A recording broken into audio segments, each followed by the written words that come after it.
Okay, ladies and gentlemen, welcome. I'm sure if you are here for this panel right now, what we're going to be talking about is the Electric Dream panel. Obviously, this topic might be unfamiliar to some of you, but if you're interested in video games, this panel is the best time to hear. What we are going to talk about is what we actually are quite passionate on, and what we want to do is actually spark your interest in the idea of video games now being a phenomenal industry that has grown to quite a behemoth of the media entertainment world. Obviously, some of the numbers that you might have not heard before is that gaming has come a very, very long way. We obviously grew from an industry that was out 46 years ago, now making actually about 110 billion USD in revenue for the past 10 years. So what we want to talk to you about is basically how gaming has sort of progressed from what it has originally been like in terms of the technology developments that it has, things like mobile gaming, cloud gaming to the world, or even esports broadcasting. So there's quite a lot of things we want to cover in today's panel. I would like to introduce our esteemed guests from different sides of the industry to talk a bit more about what they do, what they are currently doing, and what is the future of gaming like for you. Maybe we could start with Ben from the left. Yep. I'm going to introduce myself. Hello everyone, so my name is Benjamin. I currently work for Singtel as an advisor for gaming, and my job is to basically build a strategy for Singtel in the region. And I previously worked for companies like Riot Games and Ubisoft. Hi, I'm Hartman. I'm the co-founder of EVOS Esports. We started with one team 2.5 years ago. Now we are 15 teams across 5 countries.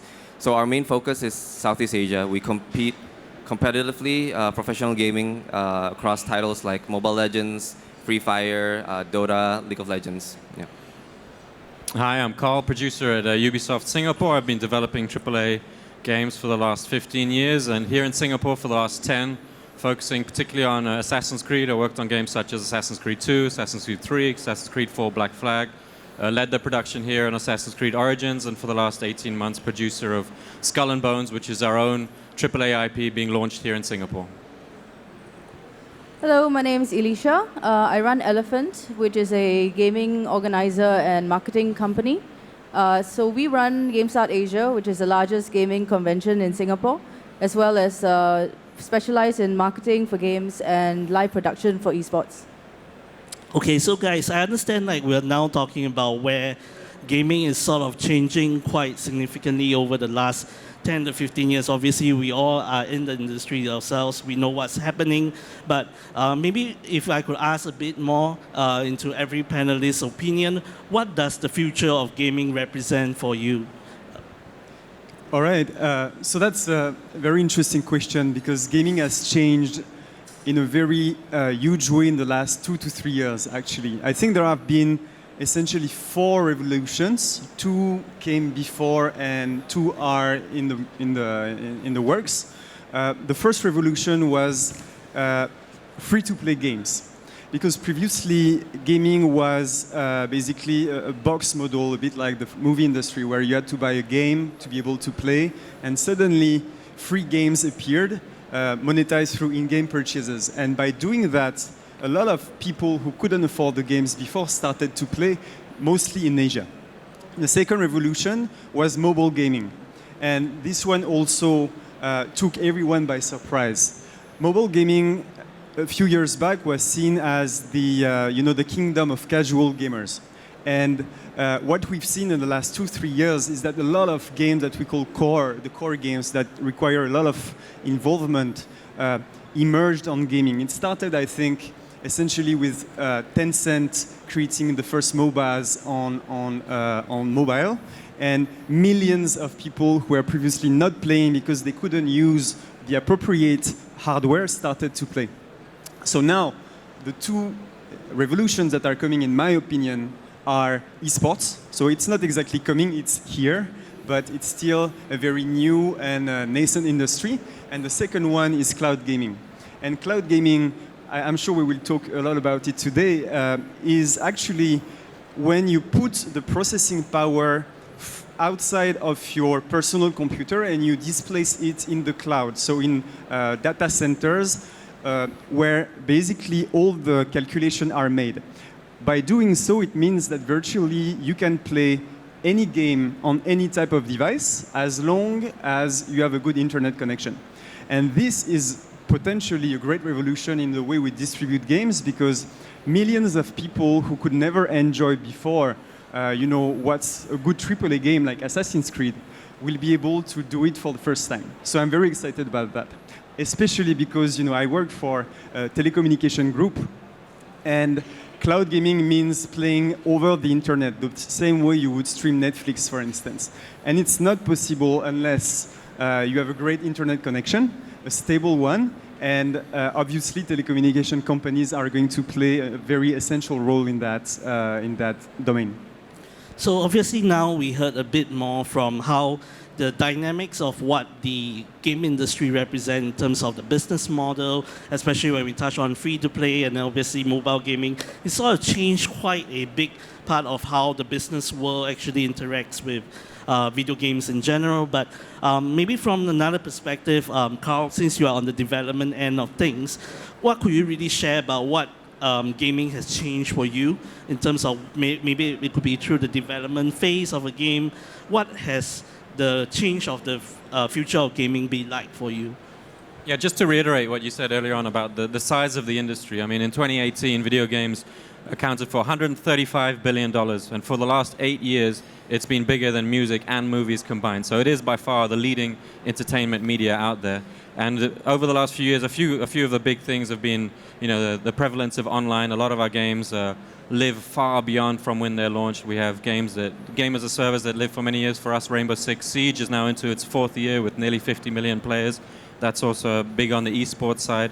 And looking forward beyond that, we really are focused on how can our games be accessed by more and more players. We dream of a reality not too far away where 1 billion players might be playing the same game.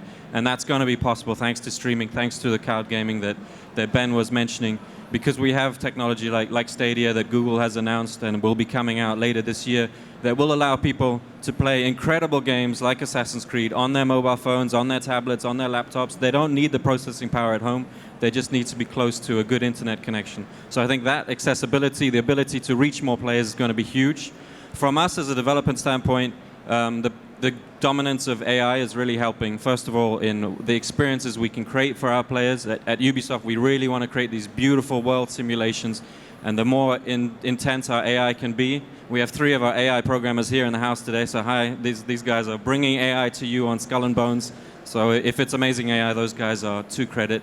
But back to what that means for helping us is it also allows us to learn what our players want to experience. So we watch what our players take in, and maybe in a world simulation they enjoy taking on a certain type of activity more and more, and we can use AI to ensure that player's experience is tailored to what they enjoy. So we don't have to track them as people, but as developers, but the AI is tracking and tailoring the experience for each of these players in our simulated world to make the experience that they want.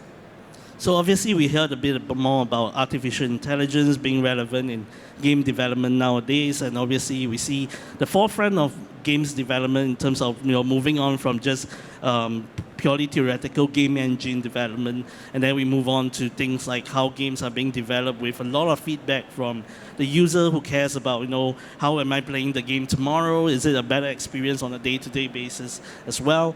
Obviously intersects a bit about how things like esports, where you have games you almost play on a daily basis, very, very repetitive, but yet it still attracts people to constantly play the games. Obviously, we want to learn a bit more about how this phenomenon, which is esports, talking about the competitive side of video games. Elicia, could you share a bit more what things like esports represents to the future of gaming? What does it represent to you as well? I think for me it's very interesting. I mean, personally, I come more from a gamer perspective. I grew up playing games on bad computers, no internet connection. I'm also, my background is also in marketing, so we do a lot of community management. We interact with the consumers a lot more. So it's been very interesting to see how gaming has changed over the years, especially coming from an Asian background where gaming in the past wasn't really encouraged by your parents. It's like something you don't really talk about when you have to focus on school. But nowadays, I think we see a big shift, especially with the advent of esports and with technology and the platforms like live streaming, for example, has changed the way people view gaming, the way people interact with games. In the past, you only play a game yourself. But now you can watch other people play, you can watch your friends play, you can play with your friends. And I think it's a huge lifestyle shift in how esports is a big thing now, but there's also casual streaming, playthroughs of games. Some people don't even play the games themselves. They watch it online on platforms like Twitch, on YouTube, and even more coming up in the region. So I think the future of gaming to me is how gaming is going to be a lot more a lifestyle, a part of everyone's general lifestyle. Like you play a mobile game on the bus when you're on the way to work. You interact with your friends in-game sometimes. I've made friends in games that I've never met in real life. And that has changed, how people interact with each other on a social basis as well. And that contributes to the whole ecosystem of social media, how people are connecting through technology a lot more these days. And I think that's how we're going to see gaming move into being just a general part of everyday life. Okay, so I think that was quite an insight into what the social elements of gaming has been like. Obviously, I think Hartman, you are one of the guys who's leading the forefront in Southeast Asia, building out your own pro gaming team. You are leading a group of people who's living the gamer lifestyle at the highest end possible. Could you share a bit more what the future of gaming represents to you, especially in your capacity and your role kind of thing? I think they've said like really good stuff. That's basically the future of gaming for a lot of people. But for us, mostly it's the competitive side, right? It's the viewership side. I think moving forward, like a lot of games are moving towards that title, the esports scene. It's also because of more of the entertainment side, like Elicia said. I think a lot of people want to root for something. So typically, like the older generations would like Manchester United, Lakers, Golden State Warriors, or whatever. But we see a huge trend in where millennials and Gen Z, they really like to root for their favorite esports team. And that gives them a real good, I would say, sense of purpose and community. Like for instance, like for us, a lot of our fans get to really interact with us since we're really, really small. So since we have only one team, we had like 0 followers, up to like now we have like millions of followers. They really were brought in the journey. Like with a lot of the influencers, with streaming involved, the type of interactivity is very different. So for instance, like you couldn't really interact or chat with David Beckham when he was playing, but this is not the case for a lot of gamers. So you could actually ask them like what they're doing, tips and tricks and stuff like that directly. Okay, so I mean, one of the things we obviously see from your answer was that some of the professional gamers are now idolized in the same way mainstream celebrities are. So obviously, esports is growing quite a big part of the community aspect of gaming, but we obviously see that all of this are sort of helmed by a greater effort that there's a lot of technological change coming into the world of gaming, especially if you are very new to the world of video games. Then a lot of things in the past, like when we talk about playing a certain game that you would love, you used to need to own a game console, you need to own a high-end PC if you are playing the latest and greatest in video games. And then you also have things like, now if you want to play VR, AR, you might need to have the highest hardware possible in the market right now. But one of the things, obviously, I think for a phenomenal growth of the industry is the idea of cloud gaming, which is something on the technological side. Ben, I would like to maybe ask if you could provide us a bit more information. Obviously, cloud gaming is pretty big. Singtel owns a very big, telecommunication infrastructure to support a lot of things in the idea of technology, bandwidth, processing power, and all that. Could you share a bit more what Singtel and cloud gaming is like in the current development of things, and what does it mean for a lot of the audience here to understand a bit more about cloud gaming? What I can try to explain is the role that telecommunication companies can play in the development of cloud gaming and of gaming in general. Well, Singtel over the past few years has engaged with gamers through esports. So that was the first thing. We are running a corporate league. We have 175 teams in Singapore from banks, FMCGs, tons of companies doing it. But that's just, I would say, the surface of it. What I like with cloud gaming is that in the past, very few people could afford a console or a PC, or even very few people in remote islands in the Philippines or even in Australia could have a good fiber connection because it's very expensive to put in place. With new technologies like 5G, this can change. So we can have 5G routers that have the same stability and speed as fiber in much more remote connections. So more and more people who would love to be engaged in gaming will be able to access to it. So what you can expect, I believe, is that the number of people playing is going to grow. And back to what you said, Elicia, I think what's incredible with gaming compared to other forms of entertainment is that you don't play alone. You play with your friends. It's a social activity. So because of that power of community, that's the reason why it's growing so fast. That's the reason why Fortnite has 250 million players. So technology through connectivity is going to enable more people to access the device and the gaming experience.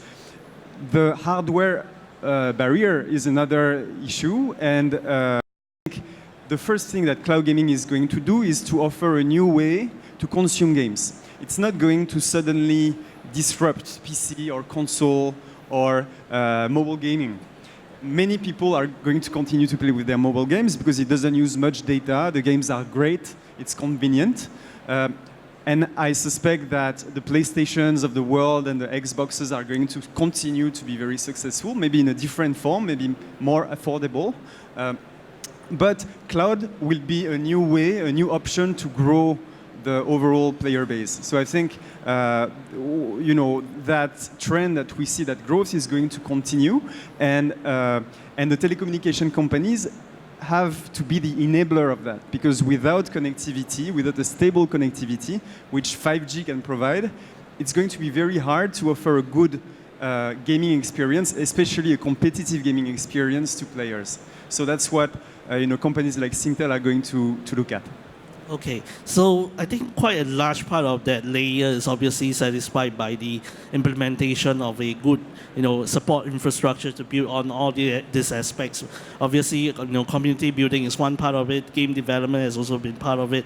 From a game developer's perspective, Karl, is there anything you could share whether cloud gaming affects you in a positive or negative way in the whole development phase of a game? Yeah, absolutely. So one challenge we face when releasing a game is considering all the different specs our end users will have. So if you just look at the PC segment, someone might have a laptop with not a fantastic graphics card. Someone else might have bought the greatest rig for thousands and thousands of dollars.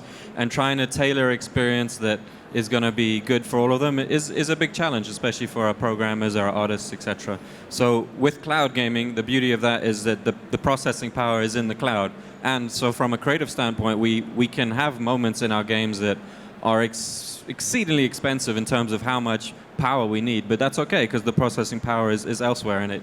The way the business model will work is that we can choose a certain amount of processing power depending on what's happening in the game. So there'll never be issues with frame rate, with resolution. All of that will be controlled by the cloud. So it gives us a lot more freedom to focus on what our directors and creative directors want to achieve versus what is not possible because of the tech constraints. Okay, so obviously we hear quite a bit that we take out the hardware requirement that is it could be easily a few $1,000s for just a high-end PC, a few $100s for the latest in the game console world, and then obviously you have a bit of smartphones nowadays, going up to $500 US, $1,000 US easily on the highest end smartphones, and sort of you bring the idea of immersive gaming onto a device, which is no longer restricted by how much are you paying for it, what specs is behind it, and obviously this moves gaming to a much more accessible level. Everyone could potentially be playing the latest Assassin's Creed, obviously on the mobile phones, on planes as well. When we look at how 5G is going to revolutionize quite a bit of the wireless spectrum and the technology that's available in the world. Obviously, 5G is on everyone's concern. You know, this is the latest and greatest in the wireless technology offered around the world. But we sort of move on to another aspect of the whole growth of gaming, which is actually the social and community part. Obviously, I think all four of you guys have run companies or worked in companies that are very relevant to why gamers are looking at the whole idea of gaming becoming more sociable. You have things like esports, you have live streaming, broadcasting. Some of the guys who owns esports team now are actually invested in by folks like Michael Jordan, Cristiano Ronaldo, Zlatan Ibrahimovic. So you look at quite a lot of people who are all interested in gaming, and then obviously esports is playing quite a big part of it.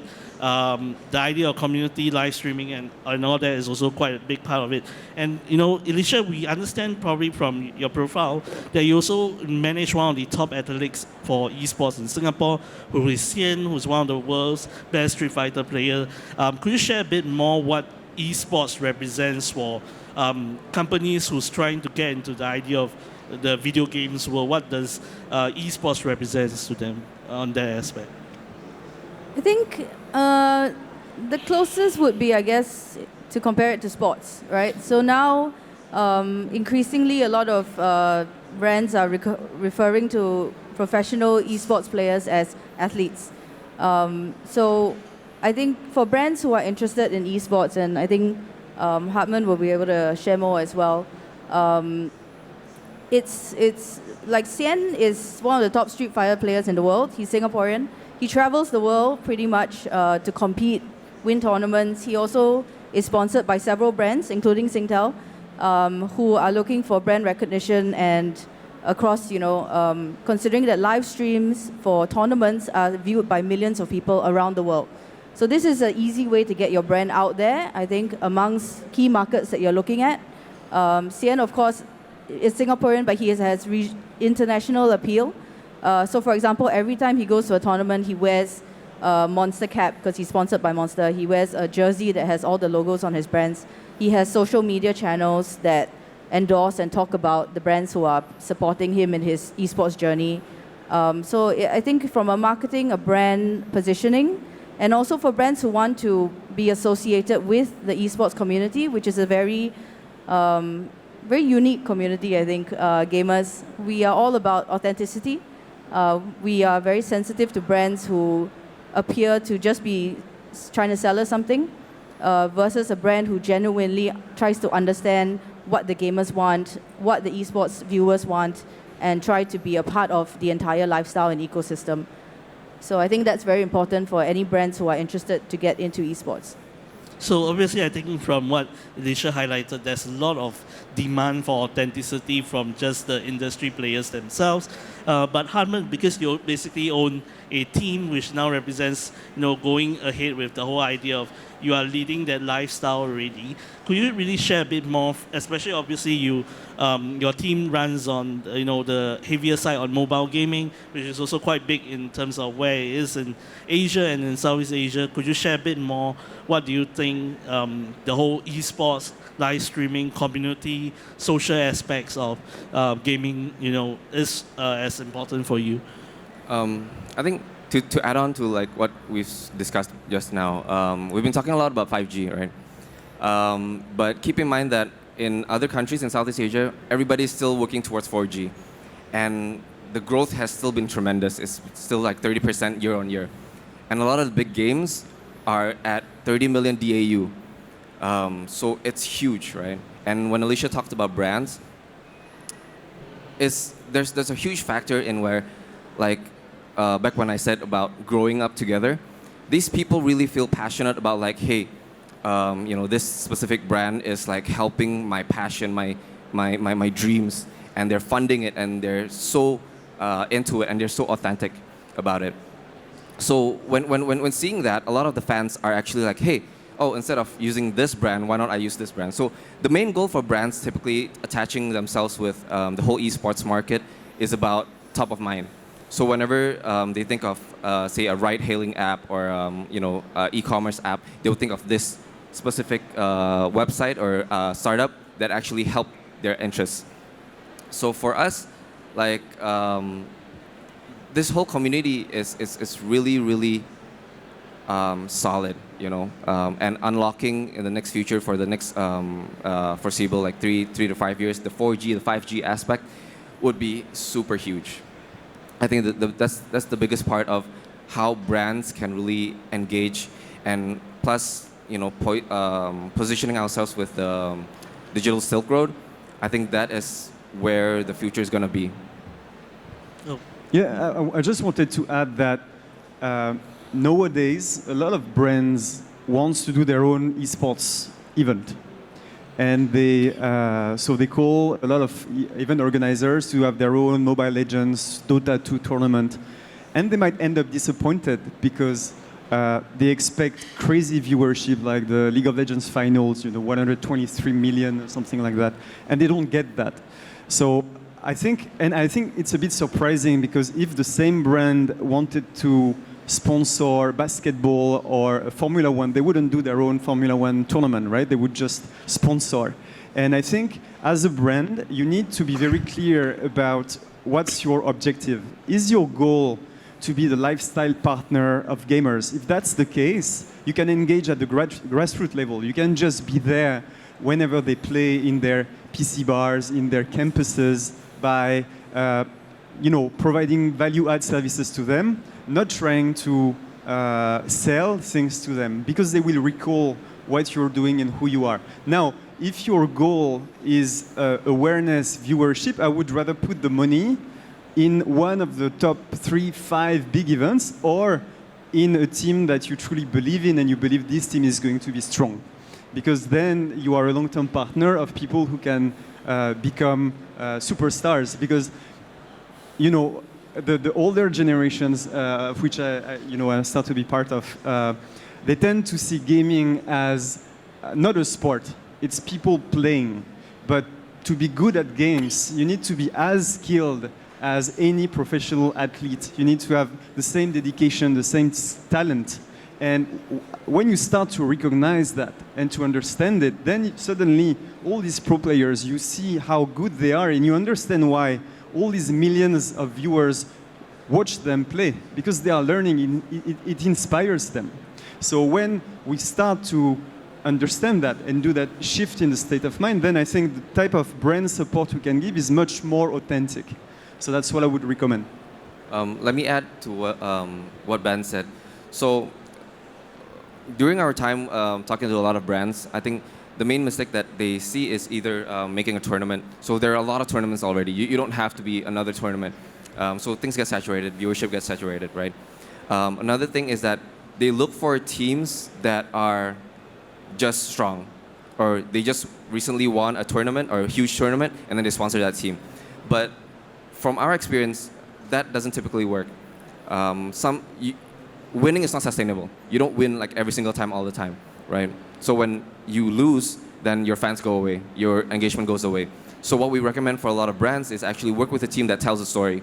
So for us, in our short experience, is that when we tell a story, we tell our fans when we lose.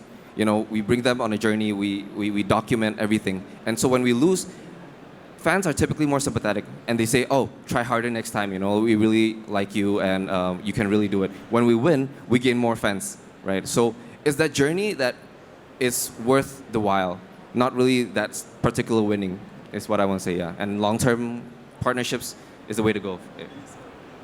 So obviously, I think we heard quite a bit about the key learning lessons of coming into the industry, especially I think for brands who are really new to the space. Esports is something that has been a buzzword for most. So we try to understand a bit more about the rationale behind, getting behind esports. And then obviously, Elicia earlier mentioned there's a bit of a demand for authenticity. There's no more, I'll just put your logo everywhere, and then, I'm just going to represent you just outside as a public figure, but you demand a engagement that is more real to the user. So obviously, I think we sort of come to almost the end of the panel. I would just like to ask maybe the panel to give maybe a short summary of what the whole upcoming trends of gaming might still happen, if you have any, before we actually end the panel. So maybe we can start with Ben first. Is there anything you'd like to predict, coming for the next 5, 10, maybe even 20 years of gaming? Yeah, nothing crazy. I think we all said, I'm just going to repeat myself. Gaming is going to just become even bigger, more democratized, and the people who play game are going to get more recognition as well, which I think is great. So I hope we can build that great environment for them.